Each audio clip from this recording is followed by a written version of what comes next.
Yo, HerbnRodg in the booth, no fluke, they spitting truth. Crimson Tide pride, rolling heavy like an elephant's hoof. Mic check for the Bama intellect. This the podcast, y'all better show respect. From Brian Denny echoes to Saban's gold throne. Every episode's a touchdown, Alabama zone. Two voices in the game, no flags, no shame. They calling out the plays, giving players their fame. HerbnRodg, man, they break it all down. Crimson helmet shining, we the kings of the crown.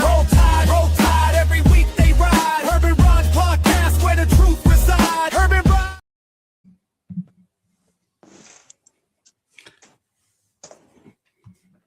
We're back. We are back. We are back. Yes. Yes. Rodg, the march to 900. Yes. Is getting very, very close. I know. We're like right there. Rodg, right there. I'm excited. It's got me hopping around like a frog on a hot plate. So I am excited. Rodg, on the other hand, yes, super nervous about me getting to 900. So no. Why am I super nervous though? Because then you start thinking about 1,000. I think you're telling a fib here. Probably. Okay. HerbnRodg podcast. All right. Wednesday night. The summer series has almost officially begun. Can't officially begin until we get our guest. Oh, yep. I see he popped up at the bottom. So yeah, he's there. He's there. Is he on vacation? No, what is it? What's going on? Is he wearing? Is he celebrating Tua? Is he? Rodg, wow. Did he do this just for you? Great minds think alike. I wore the jersey. He just got back from Honolulu, apparently. Wow, Randy. Yeah, I can't give you that one. I cannot give you that. I just know that this is the summer series. I looked at your preview poster, and I'm like, you know what? They're throwing around beach vibes. I can embrace that. So here we are. Yeah. And shout out to Mike for the summer series vibes. I was like, hey, Mike, do you just want to do the thumbnail for last year? Mike always says, sure. And then he gets the creative juices flowing. And he's like, we can. Let's go ahead with it. Yeah. Yeah, we can roll with it. So. Yeah.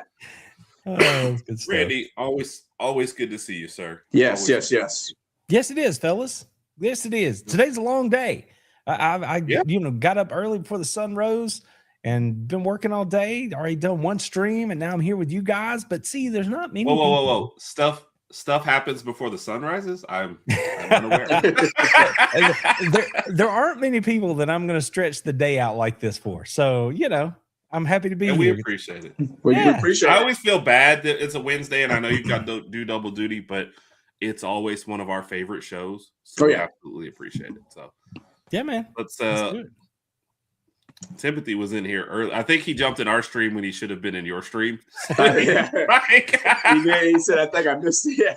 Yeah. Timothy, oops. Thank you for joining us, Timothy. We appreciate you. Yeah. One of our favorites, man. Some of the Bulldogs are some of our favorite people over there. So Maddox. We expect to see the rest of the clan in here. One of our biggest supporters. Appreciate you, Maddox. Cat. Mama Cat. Is it Auntie Cat or Mama Cat? I don't know. She's I have no idea. We got one half of the Alpha Pools. And yes, please do. Thank you for joining us. 897. Yes. Rodg is trying to fend off 900 and then just jump to 1,000. So we'll get there. Yep. Carol, thank you for joining us, Carol. 30th birthday. Yes, today, happy Carol. birthday. Yes, we are hoping that you're enjoying it with two of your favorite podcasts back to back. Mm-hmm. Probably the only time I'll compliment us, but always good to see Carol. One of the biggest supporters I know for both groups. So. Yes, and we do have a birthday surprise for Carol. Not a surprise because she knows about it, but a birthday celebration for Carol as a Georgia Bulldog fan and a supporter of the channel and a channel member. So. Thank you, Carol. That's like what, hitting for the cycle, maybe? Yes. much better though. We appreciate it much more than somebody hitting for the cycle. So absolutely. Or with hockey going on, right? It's also known as a hat trick. So I'm good with a hat trick too. Yeah. Here we go. Yep. Who is your team? Are you a Nashville guy, or we were talking about that because of proximity? Proximity. Yeah, proximity. Okay. I'm not a Nashville fan. Carolina? No, well, that's my backup squad. That's my regional squad, but I am a Colorado Avalanche fan. Have been since 1993, 94 or 94 was when I discovered them in high school, sitting in there doing my high school homework, watching whatever was on ESPN, and it was the NHL. And I'm like, there we go. The Quebec Nordiques are now the Colorado Avalanche, and I am all in. There you go. And so there you go. When Atlanta had the Thrashers, we were full-on Thrashers fans, and the Avs got bumped backwards because why not? And then the Thrashers went to Winnipeg. And so then I'm like, all right, perfect. I'm back to being an Avs fan. And regionally, I root for the Carolina Hurricanes. So right. I got you. Yeah. And we won't do hockey tonight, but anytime you can give up 6 goals and still win by 3, like your offense is just you're doing all right. It's just humming. So that was I want to say a wild game, but they were playing the Minnesota Wild. That's a little bit too much, but that was crazy. 15 total goals, 14 different goal scorers, and these two are two of the best defensive teams in the league. So you never saw that coming, right? People were not betting the over for that one. So that was a fun game. And then they went out last night and won again. They swept the first round, so they are rolling. And I told Alice before the season started or before the playoffs started, I'm like, I've been here before. Really, really good Avalanche teams, and then they stubbed their toe, But so far, these guys are cooking. So I'm here for it. No, and it's been fun. I asked somebody last night on the show we were on. I was like, "Is this for a hockey novice like myself?" Those are actually the games like I like to watch, where it's just back and forth action and the goalies are out having a lunch break or a smoke or whatever they do. So those are fun games. So no, I appreciated watching them. So yeah, Carol says she's good. Kat, did you make enough for everybody? That's the real question. Because I'm hungry now. That is the question. The other part of the Alpha pools, Roll Tide, Lady Alpha. Lady Alpha, thank you for joining us. I think I saw it. Now, I don't want to step on your toes here, Herb, but I think I saw that Lady Alpha gifted memberships a moment ago, which, if I saw that correctly, kudos to you. And thank you for stepping to the plate and taking care of that for us there. I'll have to get down to that. If it happened at the bottom, I just haven't got there yet. So National Nurses Day. I don't know how to approach that one, Zach. So I'm not going to get myself in any trouble. I'll just say we appreciate them. So Kat's so scared. So Randy, I don't know if I should tell you what happens when I reach 900 or if you've heard the snippets of it. I think I know. We're going to get butt naked up in there. Is that what's going to happen? Something like that. I've promised them I'm not going to do it on a Wednesday because we've started having guests like every Wednesday for the next 3 months.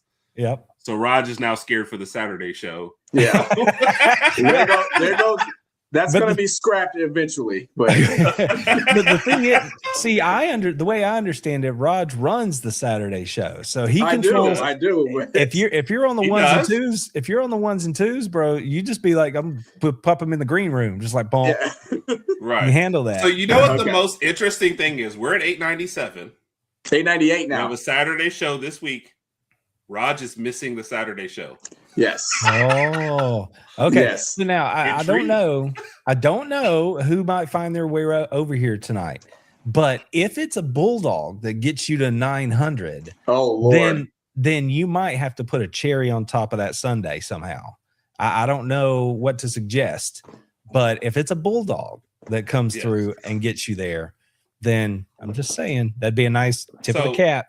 In a weird twist of fate, I have a Georgia Bulldog t-shirt, so maybe we can incorporate something for them. So, well, you heard it, dogs.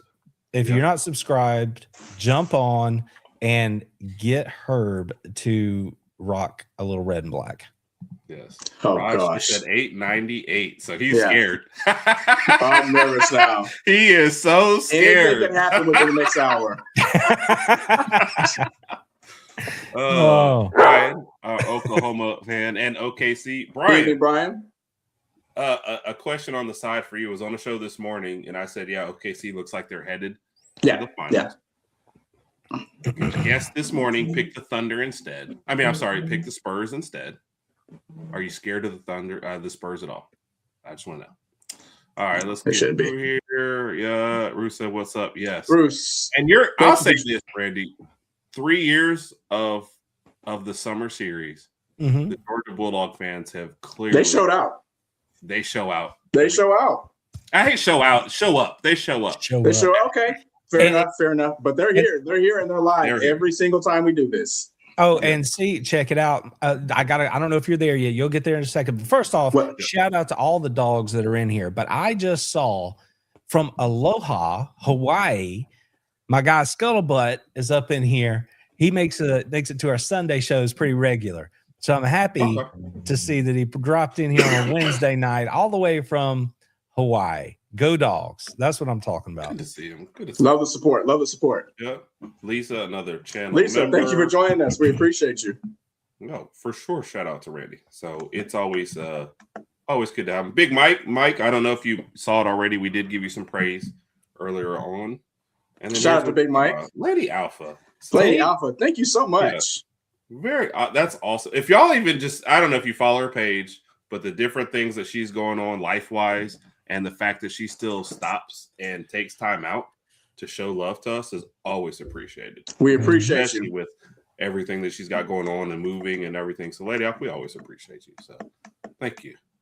Rodg is over there refreshing the page. I guarantee you. I'm not. He's sending the numbers in the private chat like, "Oh God, please don't reach 900." No, my phone's over here on the windowsill, just charging up. I'm not doing that now. Wow, is that the lie that you're going to tell everybody, Rodg? It is what it is. It is what it is. Wow. That's all right. I'm just going to interject right here too. Dogs are up 5-2 here in the SEC tournament over LSU. Go Dogs. 5-2 currently. We'll see how it goes. Nice. There we go. All right, let's hurry up and get through the rest. Oh, our boy Don Hancock. So, I see Don occasionally over on our channel. Yeah. Oh, yeah. Don, if you have a rank 'em, I would love that for tonight, but it's got to be Georgia Bulldog related. But that would be a great way to end the show. See, now that's a little open-ended. He could rank anything. He could rank victories. He could rank stadiums. He could do all kinds of stuff. And that's why we do it, because Don comes up with them. We've ranked running backs, coaches. We've ranked wide receiver 2s, which was an interesting one for us. So no, Don will put his mind to work and he'll come up with something nice for you. So nice. I'm seeing more and more Bulldogs trickle in over here in the chat. I love it. Welcome in, y'all. I'm only halfway through, I think. So it is. I was noticing that because I know we have a lot of people in the chat, but I was like, as Herb's going down, more people are popping up. So we'll get to the topic eventually. We'll get to the first topic. Well, I also know Randy doesn't enjoy comments, though. Like, I know at the end of his show and how he ends it, and it's kind of fun to see the different people. So William so there you go. William has made us join the Avalanche bandwagon. So there you go. I'm telling Randy, you. do you really think they're not going to make the finals, or are you just saying it because you don't want to get your hopes up yet? No. I never said they weren't going to make it. I'm just saying that in years past they've had these clearly better team. And sports are sports, right? And the team gets hot and things bounce weird and stuff happens. So even though they're rocking against the Wild right now, up 2-0, I still know that is a very dangerous team on the other side. Now, so far, the Avs have looked like a road grader, but, that could not happen. And then they got to go out there and earn it. So I just know that it won't be easy. That's all I'm saying. They are the favorites. They should win the thing. I'm hopeful they do, but I've seen them not get it done too many times, so you can't take it for granted. That's for sure. Yeah. Josh, I know you're joining us from Randy's. So we are an Alabama podcast, but during the summer, so like for these next 3 months, we like to invite people on from other teams, other fan bases. Specifically, if we play them, that's even better. Yeah. But we want to get a sense of what is going on with other teams. And then honestly, we don't have as much Alabama stuff as we want to talk about. We want to talk to everybody else. We want to keep the focus on college football. So this topic tonight is in general Georgia football.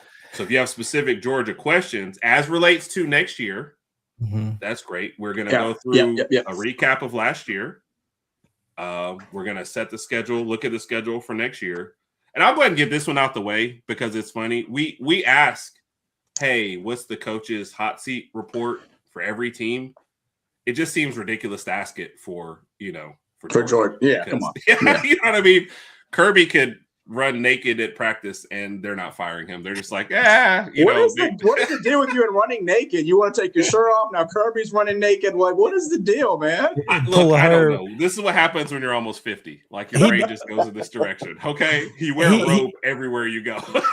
He'd be on that hot mic going, I blame Herb. Yes. Which would be the greatest publicity ever. I'd be like, that's me. Somebody in the parking lot recording that audio would be so money. Yes. If you got that one. If he's doing it, I want to be riding the golf cart. Me, Kirby Smart, just two guys in our robes running around practice. Yeah. If Kirby Smart was on the hot seat, then we're doomed. I mean, I don't know what you say about anybody else. Come on. That's right. Well, okay. Yeah. So that's the first topic. Randy, here's a few By the way, shout out to Josh. I just want to get that out of the way. Shout out to Josh. For sure. He's fairly new to the channel, and I really appreciate him coming on over too. That's Extreme awesome. Chick, thank you. Well, we'll start with Kirby Smart since the hot seat is 0, and that's fine. And like I said, I always phrase that because I ask that to every single person, so it's not has anything to do with Kirby. But Kirby is still to me best coach in the SEC. Mm-hmm. If you thought nationally, where do you put him? Is he top 1, top 3, top 5? And here's just a minute to just talk great about Kirby Smart for a second. And I'll continue to go through. Rodg, this is a question for you, by the way. I know. Yeah, well, I mean, if we're talking about Kirby, I think, and I actually wandered my way into this in overtime tonight over on our show, and it's something I brought up, something I don't think people consider, and that is the fact that he has won games, he builds a fantastic program, he sends people to the NFL. So he's a great recruiter. So by any metric, he is at the top of the sport. Now, I think you judge best coach based on very similar standards to what you would judge best program in any window. And I think that's rolling. So 3 years, 5 years, pick a window, but something close and relevant, and use that as your evaluation. Over the last 5 years, Georgia's something crazy like 36-6 or something like that. And they obviously have two SEC championships in back-to-back years here, right? So he's at the top of his conference, and he's at the top of the sport in terms of being in the CFP every year and having a contending team. So baseline, my metric, when you look over that time, I think you still put him at 1. But same again, here. That's my metric. That's like a 5-year window, right? Of a body of work. It's not one season. Oh, there you go. Because there are a lot of people who will say, no, well, Cignetti's the best coach because they won the title. I don't view it that way. I mean, I'm not taking anything away from him or Ryan Day the year before, or, whatever. I'm just saying that I'm looking at a bigger window. So that's my metric. So I still have him at 1. But I do want to point out, though, that there's another thing here that I think, especially given this week and the conversation nationally around what it's been with the CFP and the way it's changing and all those sorts of discussions between the SEC and the Big Ten. I think that Kirby Smart, even though he doesn't grab the crown and put it on his head as the spokesperson for college football right now, he sort of acts reluctant to be that person. He understands that when he speaks, his voice carries weight, and it is different than virtually anybody else in the sport. Like, even if Ryan Day stepped up and had an opinion, I still think that people would look at the two and go, okay, we hear you, Ryan, but it's not quite the same gravitas maybe as Kirby has. And I think there's more than just his run at Georgia that would lend that extra gravitas. It goes through his 20-year career, right? What he did at Bama too. So I think that he carries that weight. So he's reluctant, but he understands that when he speaks, it matters. And then this week he's come out a couple of different times, including in the segment with Pate, which I saw most of, and he migrated his position on conference championship games, on college football playoff expansion, and things like that. And the reason he did that is because he understands that he has as his guiding star what's best for Georgia in the long run. That's always his North Star. So he's not going to go out and politic directly and say, Georgia wants this to happen because I think we have an advantage in this format moving forward. But he is going to say, I think that these things are going to happen. I am moving towards it. I understand it. And he's sort of softening the blow for when those college championship games go away, when the field expands. And he understands that as that happens in the long run, he thinks it's best for Georgia, for college football, and for the student athletes. And he knows that people are going to hear that.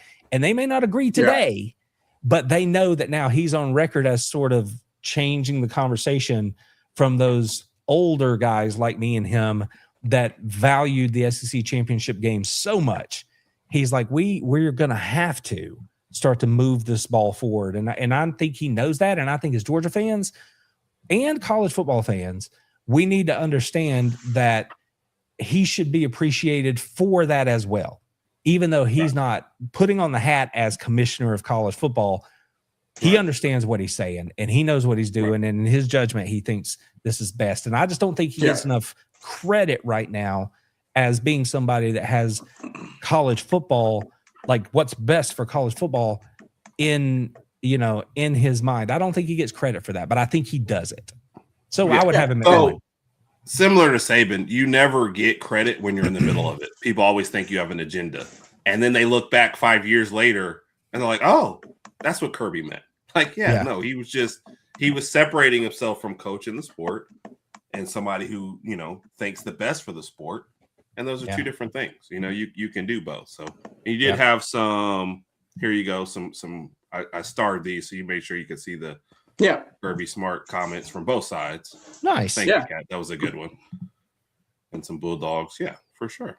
Yeah, I mean, when Nick Saban was coaching, I think we even said it that we think Kirby Smart's the second best coach in college football when Nick Saban was coaching. And then once Saban retired, Kirby took the reins, and I don't think he's done anything to lose that position. And to Randy's point, you just look at the longevity over the past 10 years, what he's done with the program, national championships, multiple national championships, multiple SEC championships.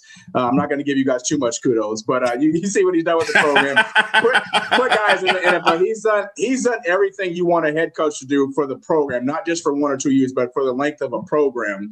And with Signetti, they went undefeated, won a national championship. But as far as top coaches in the game, Kirby Smart's there. He's going to be there for as long as he wants to be.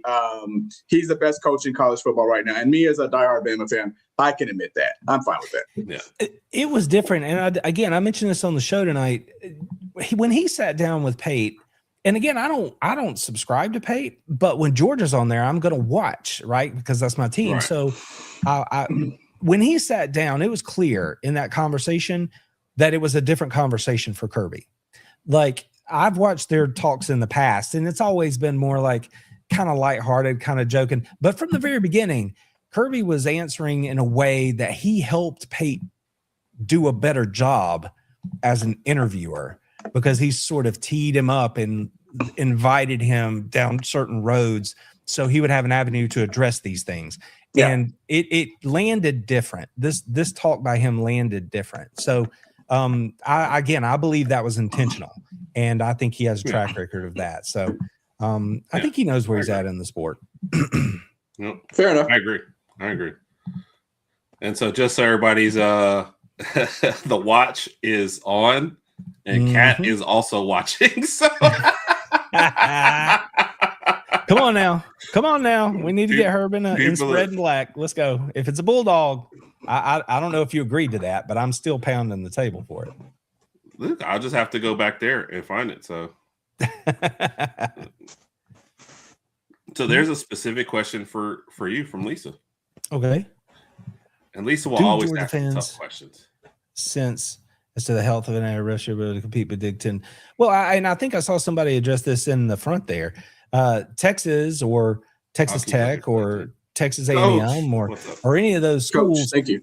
They can outbid, I mean, that's whatever. Oregon could do the same. Ohio State probably could too. Yeah. I mean, they can do that. But the last half of her question there was, are they able to compete? I think was the gist of it. And the bottom line is yes. And actually, Kirby addressed this in this very pointed interview that he just gave.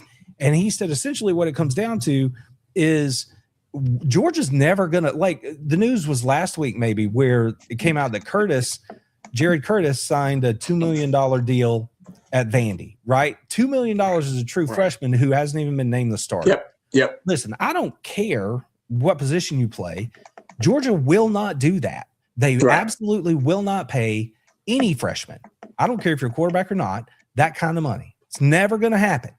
And he walked through his philosophy about that. His idea is we will be competitive and we want guys, and he said he told his staff, we want guys that are 50-50 at least, guys who are about relationships in the recruiting process and then the NIL part. He's like, get me to 50-50.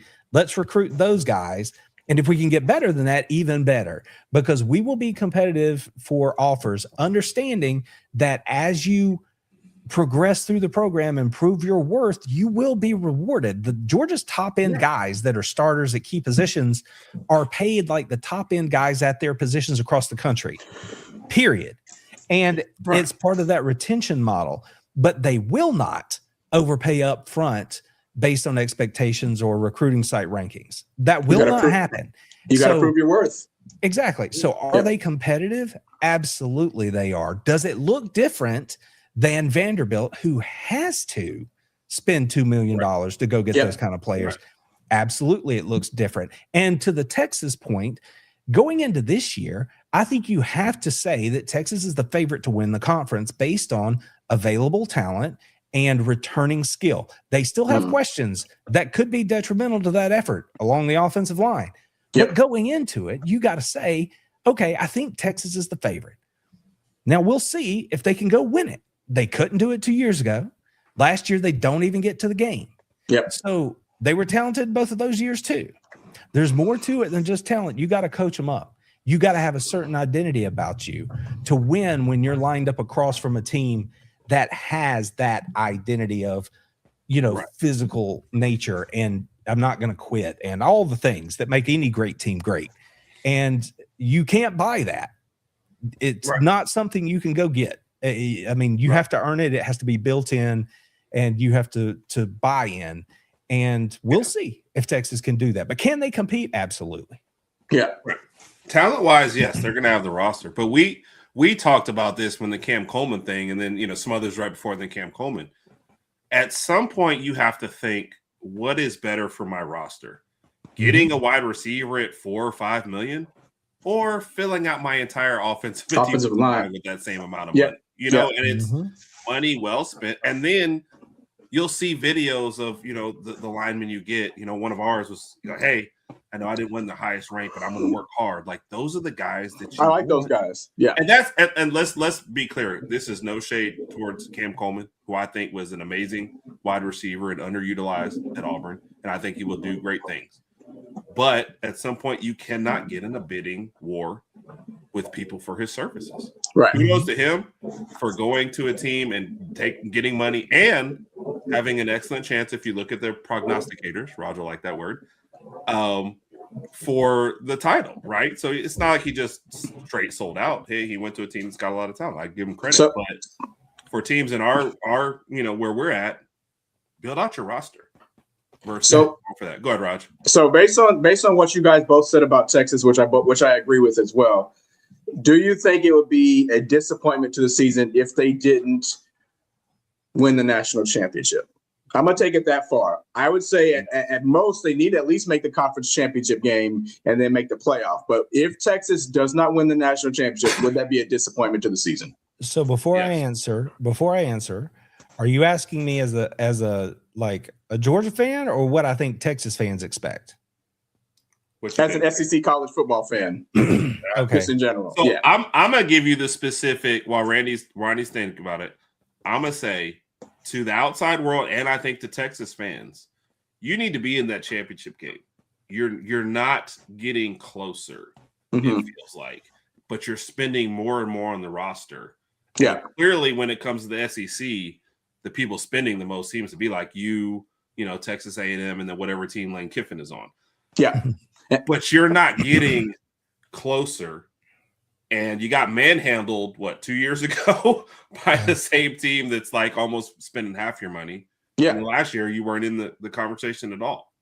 Right. And now you're putting all this money into it, Like, hey, if I go buy a $300 TV, I'm cool with it. If I buy a $1,000 TV, like I better I better smell the grass, you know what I mean? Or a $2,000 TV, or like what Rodg has, a $4,000 TV in his house, where the players actually say his name when they're playing. So my answer is Sark is on the hot seat this year. Yeah, you said hot seat. I mean, I would go so far as to say this is kind of a prove it year. He's going to tell me I'm wrong. Sarkisian's going to tell me I'm wrong. He's going to tell me that they progressed every season in various ways. I would just say this is kind of a hinge season, because if you're not getting it done, one of two things have to happen. You change how you're doing it, or you change the person deciding how you do it. So something like that's got to happen. I'm not going to put him on the hot seat, though. I think that minimum baseline, they have to be in Atlanta. And if they fail to get to Atlanta, then the alarms are ringing pretty loud in Herb's direction. And if they get to Atlanta, I think, honestly, I would think, like I said a minute ago, they have to be the favorite sitting here in May. And I think they have to win it. Because, again, think about, I'm going to be hopeful for a second. Going into the season, I think I have Georgia at 2 as far as preseason expectations of getting there. So I think Georgia can get there.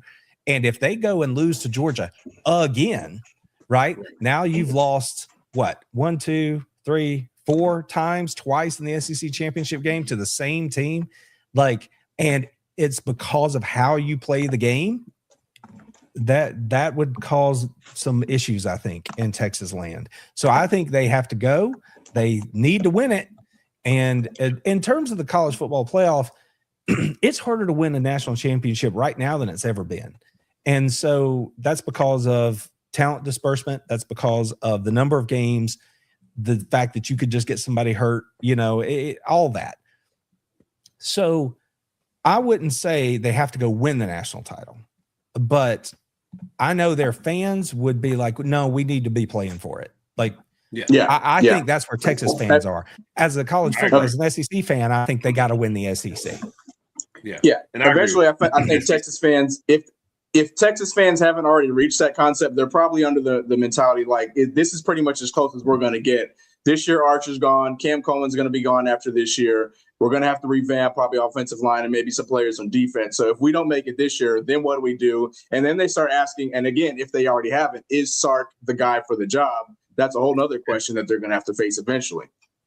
And that was my hot seat, right? Not you'll get fired at the end of this year, but if you don't do it this year, can you do it? Because this will probably be his most talent-laden team. And like Rodg says, if it falls off next year, are we expecting more from you next year than this year? So, no. Did want to show one of our channel members and good friends. He had texted me earlier, so I've been waiting for an update. I'm just going to put it out there. So, and there was a lot of well wishes that I didn't star, but I at least had to put this man, and he responded to this.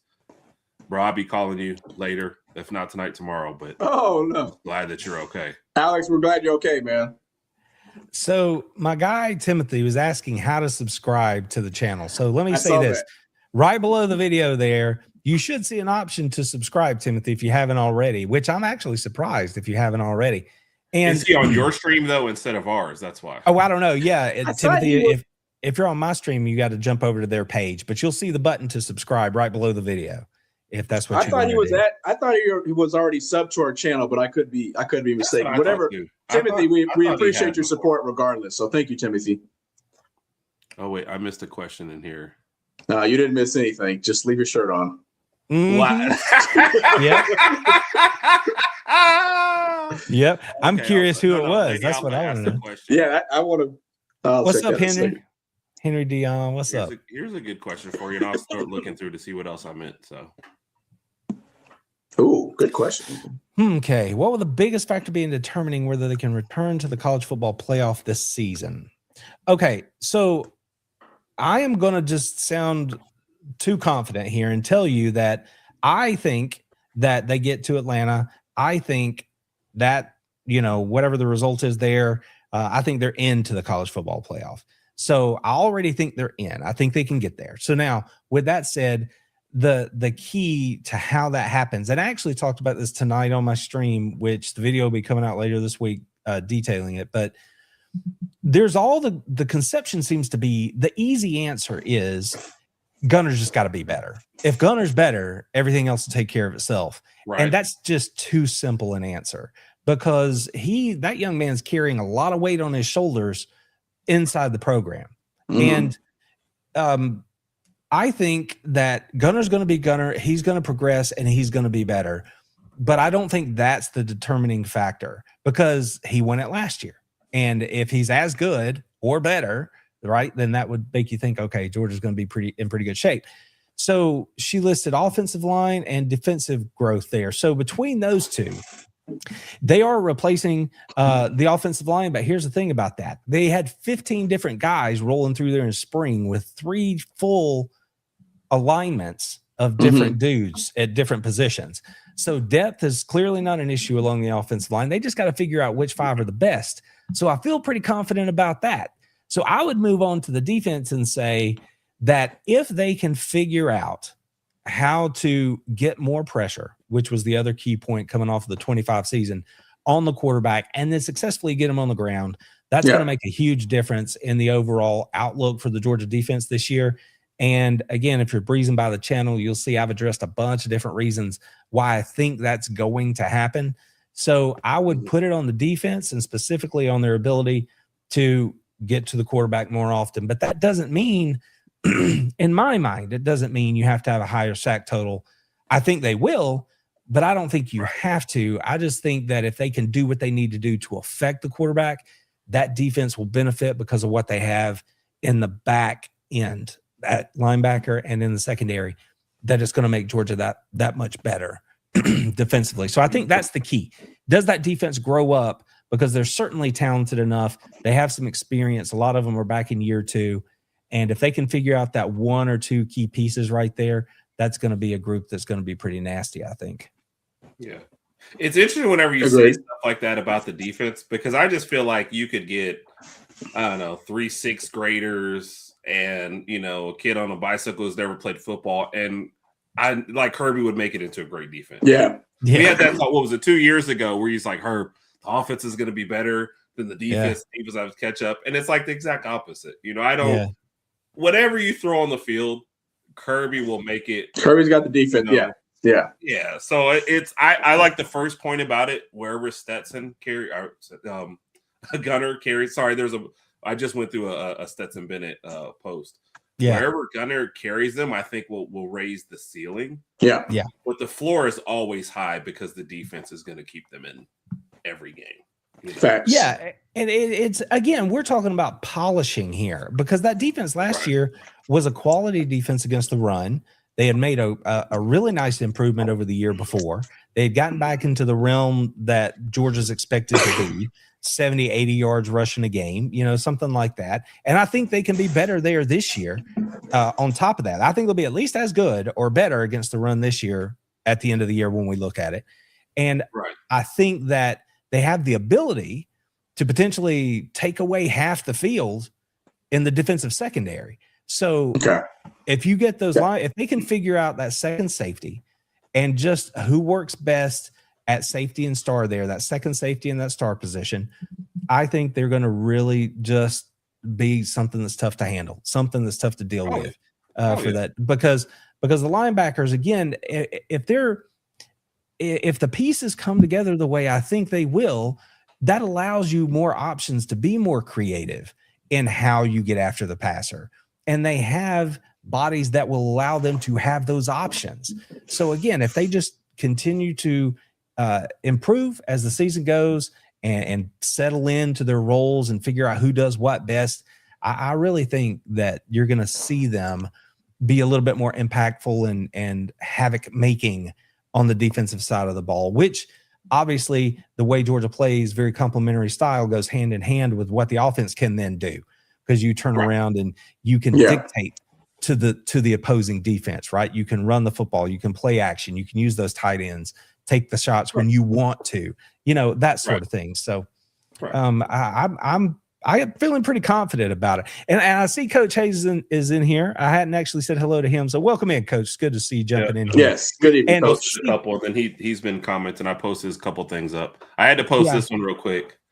Yes. Because I know Rodg was scared. But no, me and Randy promised not on Wednesday because we have company. So Friday night, Saturday night. All bets are off. We'll see. But I gotta know who number 900 was. Was that a Bulldog or was it a Bama fan? I don't know. You don't get alerts if you've hidden yours. You don't get alerts for everybody. So anybody who wants to claim number 900, step forward. Yeah, if you know it was you, I would just love to know. That'd be cool. Either way, congratulations, fellas. Appreciate you, Randy. Thank you. We appreciate it. Look, we love every milestone. We're already thinking about 1,000, but a 900 is to be celebrated. Yeah, so we appreciate it. We appreciate all the Georgia Bulldogs, and of course, our regular fans. Alex just joined me Saturday. I'll have a drink in me and everything. And what was it? Rodg is going to miss that show on purpose. Thank you. Herb's going to go full Petey Pablo on the show. Raise up. That's right. That's what we're going to see. That's your bumper. That's your bumper. Did you see that? There were 3 arms. We all know what that was about. and look, Mama has spoken. So proud of you. Keep your shirt on. Yes. What if we do a tank top for Friday night? That's fine. That's fine. Oh, you just looking for an excuse to bust out the guns. That's all. He's like, let me. Well, it's the best part of me. So yes, let me get the guns out there. So Randy, just to kind of reiterate what you just said, and I'm not sure. Maybe I didn't hear everything correctly, but if there was a weakness to Georgia's defense as of right now, love y'all because I think they'll improve as the season progresses. But if you could see a weakness right now, what do you think the weakness would be? Well, because we haven't seen it on the field this year, then I think it's the same weakness that it was last year, which is the second safety position. When I say it that way, because KJ Bolden is one of them. And I have some things to say about KJ too, but I'll save that for my channel. But it's he's a great player. But the other safety was a liability for Georgia at times last year. And depth was an issue. It wasn't settled back there because they had injuries and other things. And if they can lock that down, and I believe they have the players on the team right now to do that. So when they get that sorted, then the star position falls into place.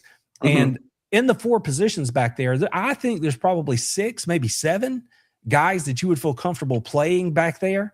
So you could even roll some bodies through if you needed to. But once they get it settled, then you turn your attention back to getting pressure on the quarterback. So I actually think it works back to front because Elijah Griffin's growing up. You've got just talent all over the place at linebacker. The defensive line is experienced, and we saw their body of work last year. So priority for me, I'll feel really good if I see that second safety is locked down and we're handling business, not busting things back there. If we're doing that, then I think that pass rush will work itself out. I think there are guys there because it will free you up to be able to do different things. And, I think that's where I would focus, is that back end. Very good breakdown. Awesome. Very good breakdown. So let's take a minute because I know Carol's still in here. Let's go through her top 5 real quick, and then we're going to pull up the Georgia schedule. So now these are all Rodg is the star of the show, folks. So every top 5 is in Rodg's top 5. And Carol didn't submit a picture. So this is Carol's top 5 on her birthday, which everyone should have already wished her a happy birthday today. Happy birthday again, Carol. Yes. Take a minute to Carol, great supporter of both programs. And this is the order she gave. So we're going 5-1. I guess I need to pull up her comments. What do we say? If you got something that's applicable. Oh, I like that. No, her comments only. Yeah, if I said it, it would definitely be crazy. So the first one is very simple for her, and I don't know if she meant to do these in this order, but this is how she gave it to us. Herschel Walker, number 5. Okay. She simply said an all-time great. No, okay. The other thing was just up there. Is this her top 5, or is it a Rodg special in no? No. This is her This top is Carol's top 5. We just name everything on the show Rodg's top 5, and then we give it to whatever person it is. So this is Carol's top 5 Georgia Bulldogs all time. Perfect. Thank you. Yes. Yep. Nick Chubb. Okay. She said his work ethic is second to none. He's always remembered where he came from. Yep. Chubb at number 4. Rodg, you want to guess who number 3 is? Is it a running back? Another running back? No. I'm asking you for a particular reason because this would be our favorite person. Okay, now I feel bad for not knowing that. Oh, yeah, Rodg. Yeah. Rodg. I know. I feel horrible. The reason, for those that don't know, the reason that we said that back when Bowers played, Herb and I comment, and Randy knows this. Randy can attest to this. We tried to get Bowers to transfer to Bama. He didn't answer my phone calls. I said, man, could you imagine what type of offense we had if we had that guy as our tight end? I still think he's one of the best tight ends we've seen in the history of college football. And he had the speed, had the power, had the hands, had everything you want in a tight end. Awesome tight end. So before you move on here, and Rodg, this is why you said what you said right there made me think of it. I saw a list today that was listing the top tight ends of all time, and Kellen Winslow was number 1.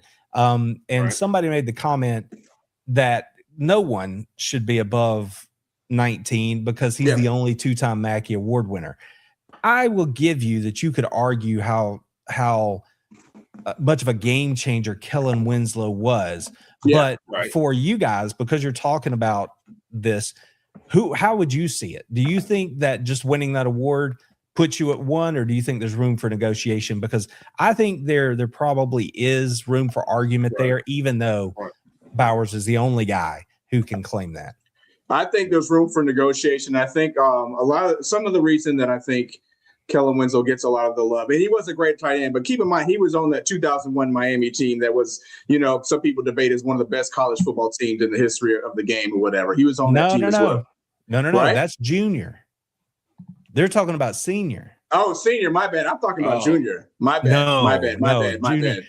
No, we're talking about senior. From way back. That's way back in the day.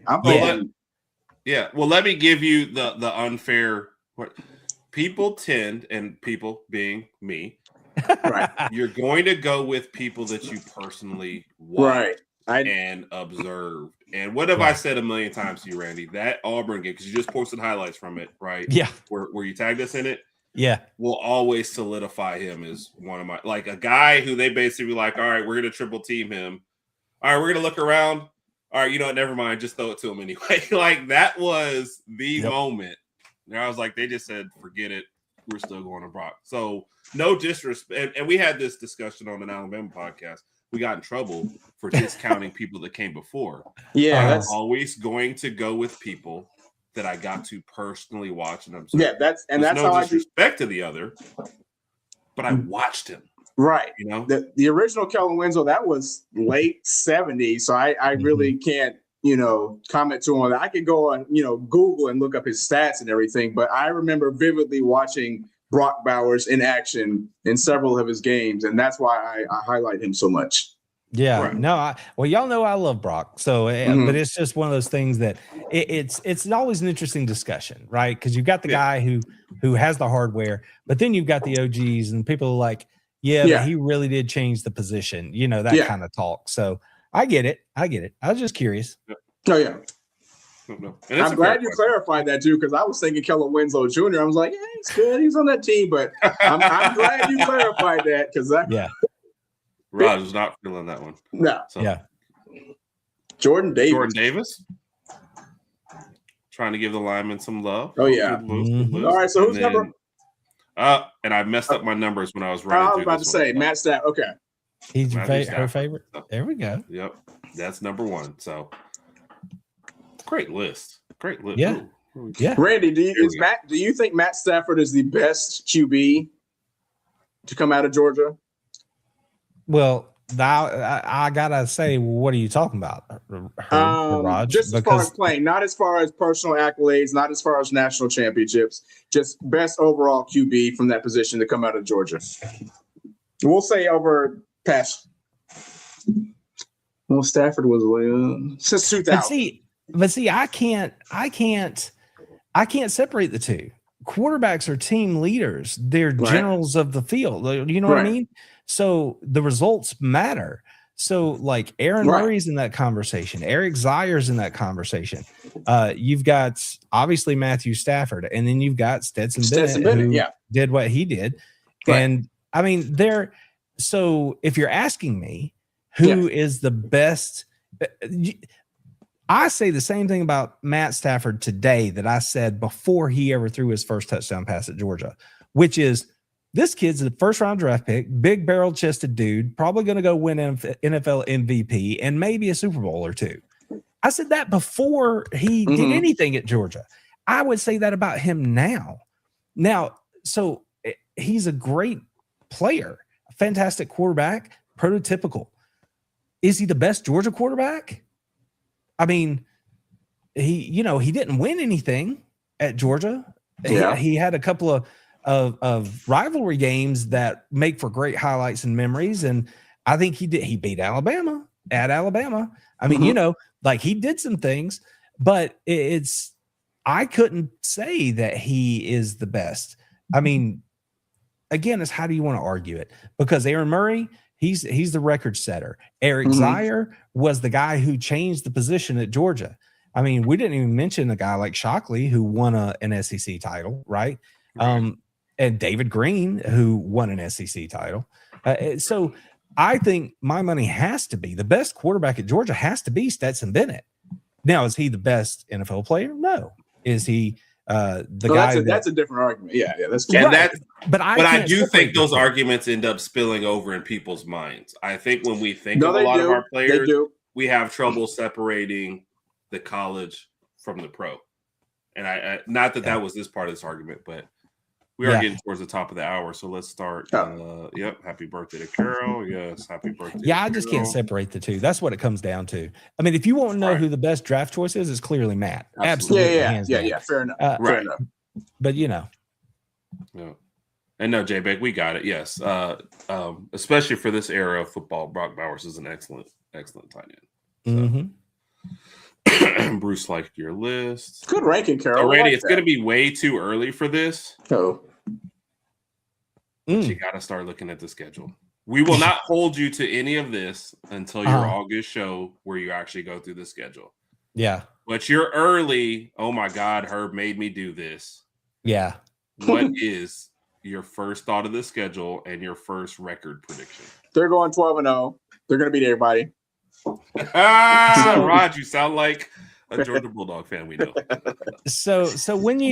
Okay, we can just jump straight to Alabama, and I will start this conversation by saying that I think they go on the road and welcome Arkansas's new head coach with the Georgia W.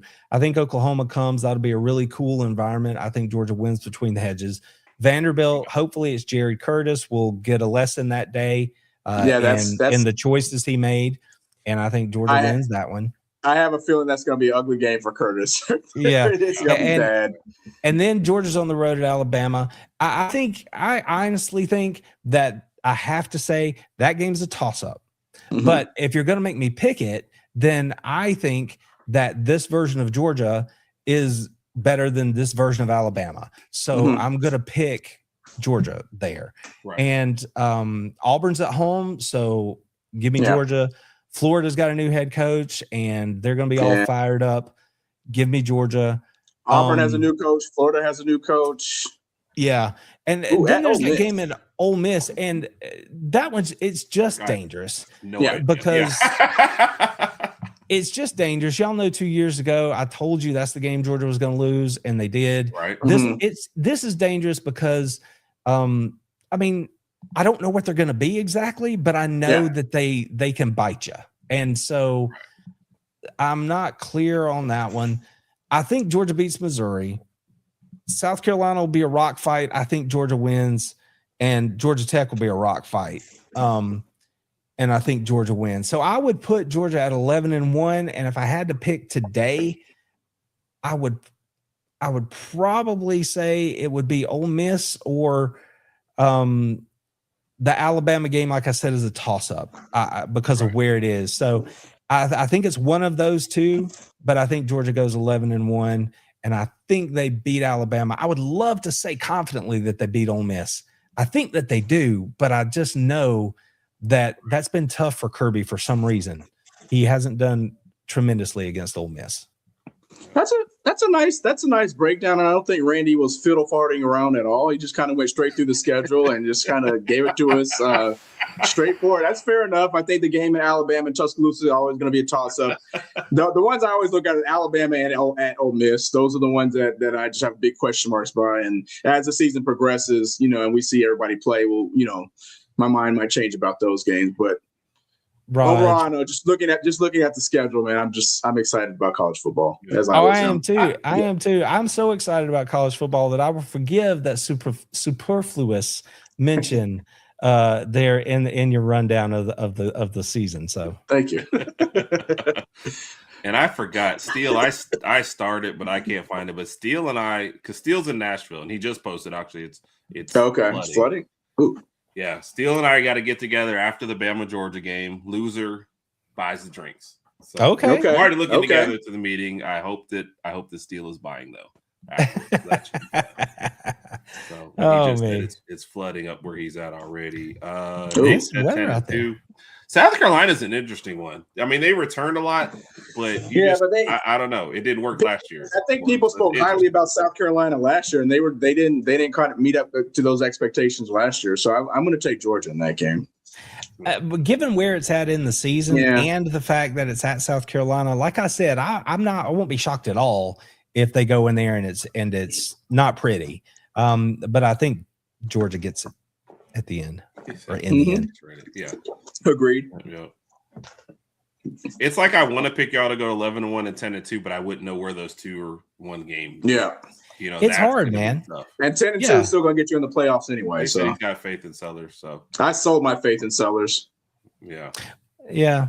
No. I sold my faith in Sellers. No, I see what you did there. No, just no.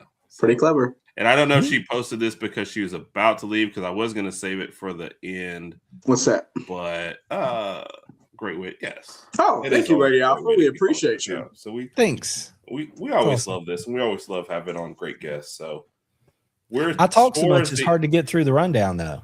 Well, this time I knew, like in the past, we've kind of not got as much comments, and I think everyone kind of enjoys that and getting their voices heard. So I decided to lean more into comments this time. Don Hancock does have a question for you, Randy. Okay. 1 to 5 Georgia only games. 1 to 5. Okay, so 1 is my Georgia only games. What does that mean? I don't know what that means. I'm confused with that. Oh, not the NFL. Yeah. Okay. Oh, yeah. Just guess college. Just college. Okay. Gotcha. Okay. This is somewhat similar to what I asked, but 1, 2, 3. Okay. Yeah. So I would probably put no NFL. Okay. Right. I would probably put and I don't dislike Carson Beck. I'd put Carson Beck at 5. I would put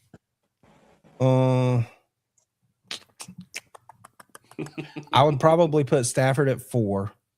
Ooh. I'd put Fromm at 3, Gunner at 2, and Stetson at 1. And I would do that because of, like I said, I can't separate your production. You are the guy that leads the team. So if you are winning titles, and I understand that Carson and Gunner kind of split that title the year before, so that would be the one place you could ding me on that order. But if we're talking about Georgia games, then I'm comfortable with that, because Jake Fromm, I don't think he should have left school early, and I think he regressed in his second year. But I do think that he was a whole lot of fun to watch. He was a pure passer and a whole lot of fun to watch. And Gunner's just based on production. That's all. I mean, that's where that is. Just a bottom line production guy. Same for Stetson. There you go. I can't argue with those things. Yeah. No, I like the list. I like the ranking. And I tell you, Don Hancock always comes through for us with a good question, Don. Yep. Yeah. Steele, I hope you're all right up there. So yeah.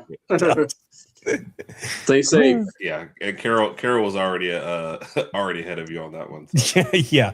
And again, that's a guy who, you know, is going to have a real shot to start day one in Arizona. Like, they brought him in there to compete, and he has that skill set. So I'm not hating on like his game. I'm just looking at what did we get done, and you know, there you go. All right. No, that was fair. Maddox, was this for us? Do we skip? Oh no, you do have Missouri. They play him on the 14th. Yeah. So and I see a comment from Coach here that's absolutely right. You take Beck out of that list and you put Aaron Murray in there, and it changes that list. So I agree 100%. Okay.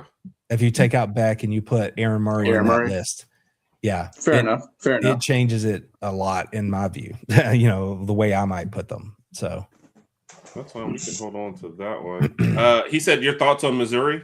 Maddox did ask. Brandon? Oh, Missouri. I to be completely honest, I haven't even thought about the dwellers from Middle Earth yet. I know that they can run the football. I expect them to be able to run the football. Fins up. They've already got their quarterback named.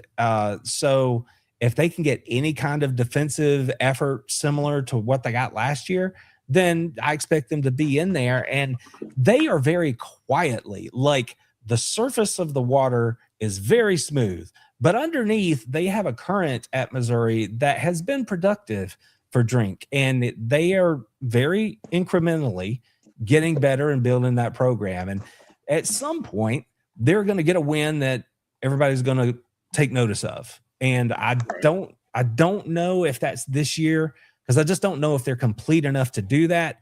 But I do know that I expect them to probably, I mean, again, I haven't even looked at their schedule. I would expect them to have a pretty good year, though. I don't expect them to fall off the table or anything. And I think Hardy is going to be a whole lot of fun to watch again. The thing about him last year is when he played really good teams. Yeah. But when they played really good teams, he disappeared. So he made a lot of hay against schools that real quick. So okay, he made a lot of hay against schools he was supposed to.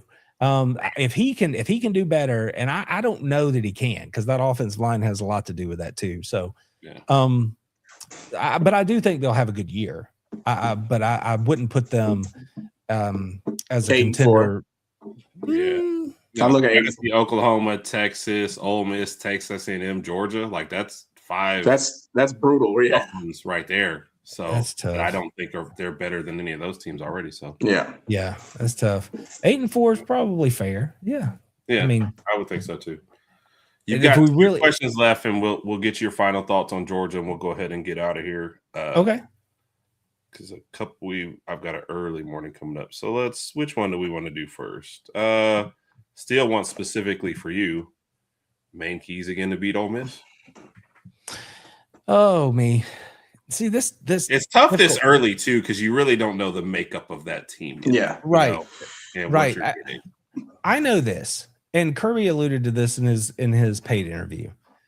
When you call the defense and you get it right, and you have a free run with a corner cat, and the quarterback then just evades everybody on a completely backyard play and hits you for a big gainer, and then turns around again and does it 2 plays later.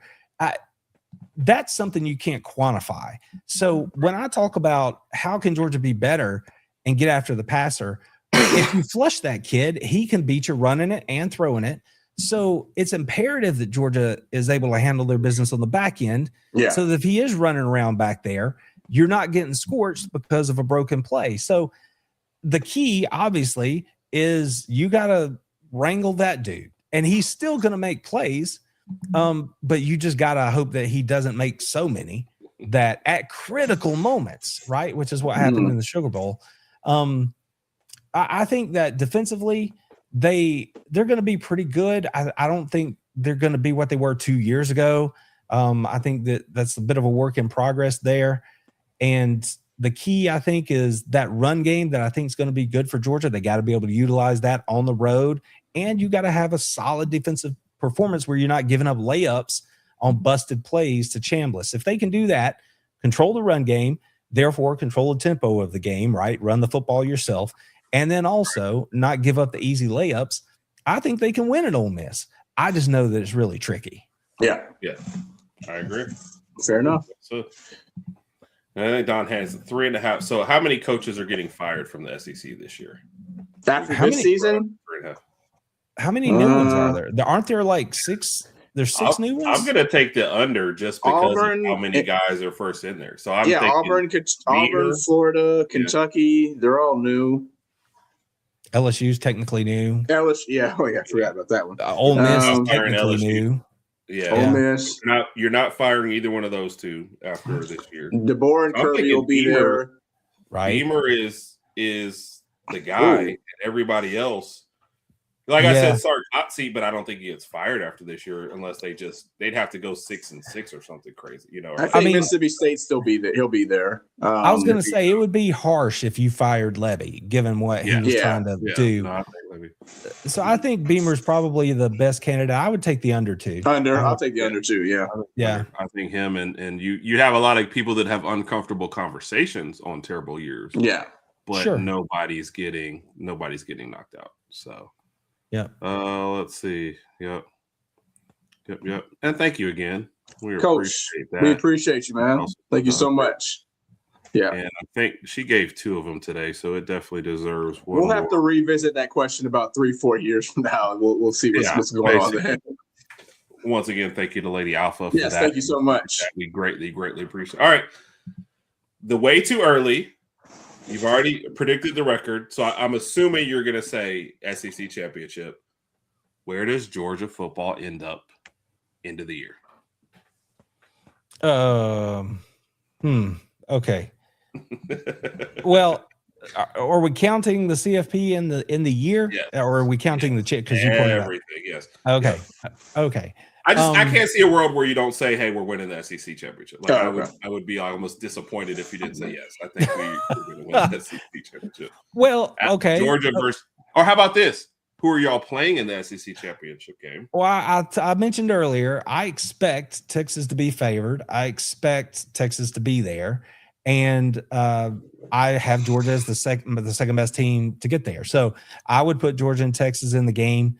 Thank you, still. I think Georgia's going to beat Texas until Texas shows me that they can't, kind of the way Alabama treated Georgia for a minute. And so that's that. And so I see them in the college football playoff, regardless, win or lose, but I think Georgia wins. And then in the college football playoff, I don't think they get bounced in the first round, whatever round that is, whether it's the first round or whether it's the bye week first round. I think Georgia advances. But again, I just don't think that you can look across the country and stand on the table for any team and say they are absolutely the favorite to go win the national title. I just think it's once you get into that, Final Four or whatever it is, I think any of those teams probably have a pretty good shot at it. And I would say Georgia advances in the CFP. And I can't predict the future, but I feel good about one win in the CFP. Yeah. And that's maybe a narrative that we're not talking about in the next go round. Yeah. Yep. I tried to avoid that because I never want to feel like I'm like hammering the guests, but that is the hump for Georgia right now is got to win. Winning that playoff game. Yeah. Yep. So that's really it. So yep. Brandon, we appreciate that. Go ahead. No, go ahead. I was just going to say it's also relative to your fan base, right? Mm-hmm. And in the cases, I was going to say in the cases of Alabama and Georgia, you're still in a group that's not everybody else. So regardless of what you do, like you guys didn't make the championship game, but you got into the tournament, you won a game there. So nobody's saying, well, he can't win a playoff game because he did.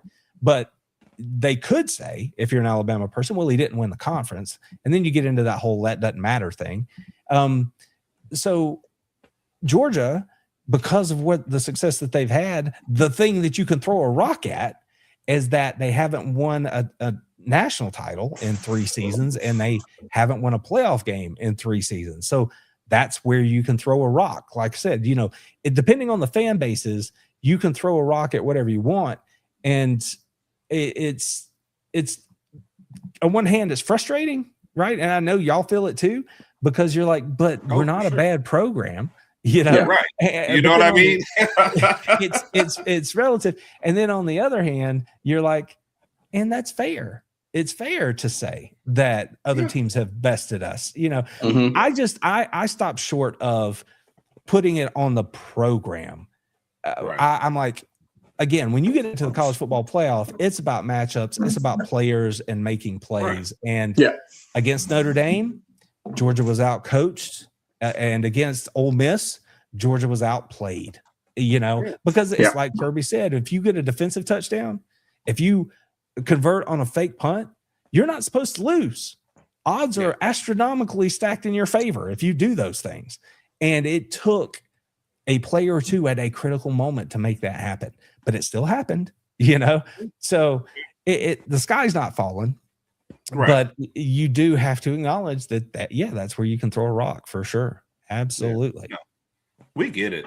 And at the same time, though, like, because we hear it from our fan base, and I know you hear it from yours, there's 90% of programs in the country would change places and go, hey, we didn't win the whole thing, but I'd rather have, 2 SEC championships in a row. Hey, yeah, we didn't win the whole thing, but 9-3 and then a 10-2 regular season is still like, on the upswing. So it all depends on your fan base and then the expectations and then people telling you this is what we should have. Like, you realize the landscape's changing, right? Yeah. We don't have depth behind depth anymore.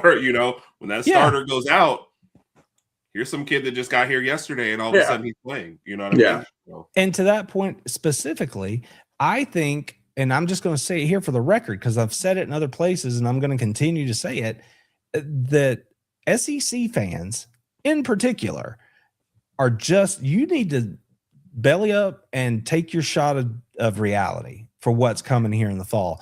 Because now with the 9 SEC games, you are going to have to not get yourself in a tizzy if your team loses a game along the way inside the conference that maybe you're not used to losing. You have to understand that it's going to be different. And that's why I sat here and said, I think Georgia goes 11-1. It is very conceivable. If we drill down on it, I might be like, the timing of these games and the fact that they're on the road, you could very easily get that second loss right there. Yeah. And you have to understand that you can still have an amazing season and go 10-2, potentially even 9-3 and have an amazing season. Because I think about you guys, you just rattled it off, right? What did you say, Herb? 9-3. And then you go and win a playoff game, or then 10-2, and you win a playoff game. Yeah, 2 years after replacing Saban. But and there are people like, fire him. And that's the thing. But the column, the win-loss column, still shows 4 losses, right, in each of the last 2 seasons. And I know that that's not a number that people like to look at, right? You're like, God, but you still went out and did what you did, and that's the glass half full. And the glass half empty is that the last 2, you had the championship game and then you had the loss against Indiana, and you're like, well, those weren't pretty. Okay, but look at where we were. Georgia and Alabama in that championship game, those teams were beat up and down. Like, they were not the same teams that played in Athens, right? For both sides, it was different. And it was the cumulative effect of that schedule that put them in the position that they were in the championship game. Now every team is going to have that. And if you play that championship game, that's your 10th conference game. So you got to be able to give your coaches and your players of the team that you love a little bit of grace, because I promise you, none of us could get out there and make it through that and, be hunky-dory. So look, just a little reality is all I'm asking for. I agree with you, Randy. Easier said than done. I understand the Big Ten has won the last 3, right? But if I gave you a choice in the middle of the season of having to go to Mississippi State and Kentucky, or like Rutgers and some Northwestern. Purdue. You're picking to go to Rutgers and Northwestern like all day. You're still gonna get beat up. I mean, Kentucky famously will have no offense, but their defense will just smack you around for 3 hours. You know what I mean? So people just overlook that. Oh, they're a terrible team. They're a terrible team that's probably going to still send a couple of defenders to the NFL. Who will probably carve out decent careers. Like, Rutgers is nuts. So and I know the Big Ten folks don't want to hear that. Up to you, I think. Sorry, I know the Big Ten folks don't want to hear that. Well, I'm just sorry. It just is what it is. Or you're playing Xbox. It's one of the two. Like, you live over here and you're in reality, or you're playing video games and you think that's the way it goes. So it's not that way. All right. Let's get these last couple comments and get on out of here. Timothy, we actually reached it. We're at 9:01. So the Saturday night show will be interesting. Rod is skipping it just because he's scared of what might happen. Oh, my goodness. Don Hancock, great question. Appreciate you, sir. Thank you, Don. Always. Yeah, Maddox, we like this one to kick off the summer series for sure, just to kind of get people, used to it. And it's always a great show. It's always. I think one of you guys made a joke, so I'm just going to jump on board and make that joke too. And I'm saying I like to set the bar high, so we'll see. We'll see who can get on up there. Who's next? Yes. Yes. So we've already got Texas and LSU are in the works or scheduled. So we'll figure out. And then we've got a birthday episode. We do have a birthday episode coming up. And Randy, we tried to get Lane Kiffin for LSU. He has not returned any of our messages. Alex, he's active on social media, so I know he checks his stuff, but not ours. So yeah, well, I mean, I don't want to make promises. I do know people at LSU. So, but Lane's tough. And besides, maybe you just have his burner number. Maybe that's what you've got. It could be. Probably so. Maybe you've got the sorority girl phone. Maybe that's the number you got. What we're gonna do is just show up to hot yoga and see if we can. So that's it. Yes, Bruce. Very well said. So, and nobody's on Clat at all. Yeah. Randy, what else you got going on? Where can we check you next? People are kidding. Alex, it's not Saturday, but appreciate it. And somebody asked, Alex and I are like 10 or 20 minutes away from each other. Big Mike is down the street as well, so I think everybody's about to hunker on. Nick is 30 minutes north, but I don't think the bad weather is supposed to hit him. But we're under tornado watches near us until. Y'all be careful. We've already had some this evening roll through here, so I was just hoping I could stay on the air long enough to get through the show. It was rough over here, but so there's bukus. Y'all like that one? Y'all familiar with that word? Bukus. Like yes. There's bukus of stuff happening over here, and it doesn't matter if you're with me over on How About That Dawgs Cast, or if you want to come check us out over on Patreon with the How About Them Dogs Plus. There is stuff. I've got stuff running out of my ears, and I shared it on OT over on my stream tonight. I've locked in like 3 or 4 really cool interviews that are coming up, and they are kind of splash worthy in a spot or two. So keep your eyes on that. They'll be coming both to YouTube and to Plus. So there's a lot of stuff shifting and moving and spinning, and it's an exciting time, and it's also kind of unnerving because I'm not certain what's happening next, but I'm excited. I'm excited about the possibilities. I'm choosing to point my nose in the wind of possibility. So it's exciting. But the handle is easy. It's all across the socials. So if you get it one time, tell your phone to remember it and just plug us in all over the place and you'll find us. But again, Plus, that's where everything lives. So if you want to check that out, I would appreciate it. Randy, awesome. Always appreciate you. We appreciate you, man. Yep. And just so everybody knows, Rodg is not just skipping Saturday. Our mom will be in town. Yes, mom will be here in Texas this week. So mom will be in Texas. So Rodg might have his hands full. I see Kat dropped a comment there. She's like, I love it when Randy comes visit. First off, Kat, I mentioned to you on Twitter, congratulations on the Saints editions, right? The 2 Bulldogs. I think you got a couple of sleepers right there. Second, thanks for retweeting the feed today and letting everybody know I was going to be on over here. And third, I saw your comment earlier where you said it was kind of nice that Randy was on here when we hit 900. And in some kind of way that got me in my feels just a little bit, because I don't remember exactly when I jumped on board with you fellas. I feel like it was pretty doggone early though. It was. I am happy that I was here for a cool number as it rolled over for you. So I think that's pretty cool. So Kat, kudos to you for pointing that stuff out. I appreciate it. Appreciate that, Randy. Thank you for this extreme also. Yes. No, Randy, you were was unofficial inventor of the summer series. Raj and I have told this before, but so is this our third year of doing it? So I think 4 years ago, then we must have known you.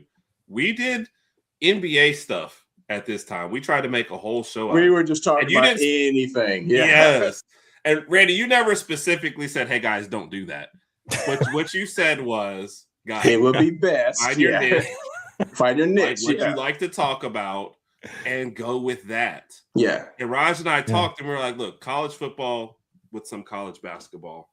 Yeah, that's it." So that's where the summer series was born. We'll say, "Well, look, we're not going to have a lot of Alabama news to talk about the whole summer. We don't have the inside sources to get extra news. So let's go a different direction. Let's bring in some other people. Let's talk to them about their teams and tie it back to Alabama. And we get the best of both worlds." And that's where this was born. Because, yes, right before we talked to you, we were talking NBA for like a whole show. And we had like two people over there who were like, "We love you guys. We just don't love this whole NBA for the whole show." I remember, because I think I was like that. I was like, "Guys, I want to support you, but I don't care about the NBA at all." I'm like, so if you know, so I was like, don't forgive me if I don't hang in for those conversations because I don't know it, you know? And that's the thing to remember is it's not always about us, right? As the creators, it's about the people that want to watch. So if I want to hit what it is you want, I want to serve what you're looking for. And for me personally, that NBA was a no take, you know? But it was for us also. We'll watch it. And I can tell you every game that's happened, but it's not a passion. Football is the passion. College football is where the heart is. Much better. So, all right, folks, we will be back Saturday night. Like I said, Rodg is not sure if he'll be here or not. Big Mike is jumping in. I don't know if Brian is still out here, so I meant to ask him earlier if Brian wants to jump in too, because Backlash will be ending. We'll talk a little bit of that. We have Brian's top 5, who's been sitting on the shelf for years, so we can still bring that out if he jumps in there, and we'll talk a little bit of that. Rodg will be hosting Mom. He may or may not miss. We'll see. We will have some TikTok lives this weekend. Yes. And here's the final comment of the night. Carol's 30th birthday was today. And she joined all the podcasts. I saw her this morning, saw her on Randy's, saw her here. We appreciate you, Carol. We appreciate your support. Y'all have made this a great show. Yes, I know all three of us appreciate you guys. The comments, y'all really helped this one flow. Went well. Getting the text from the wife, so it's time for me to head upstairs. All right. Everybody have a great night. We'll be back Saturday and then back next week. Yep. Roll Tide, everybody. Roll Tide. Go Dogs.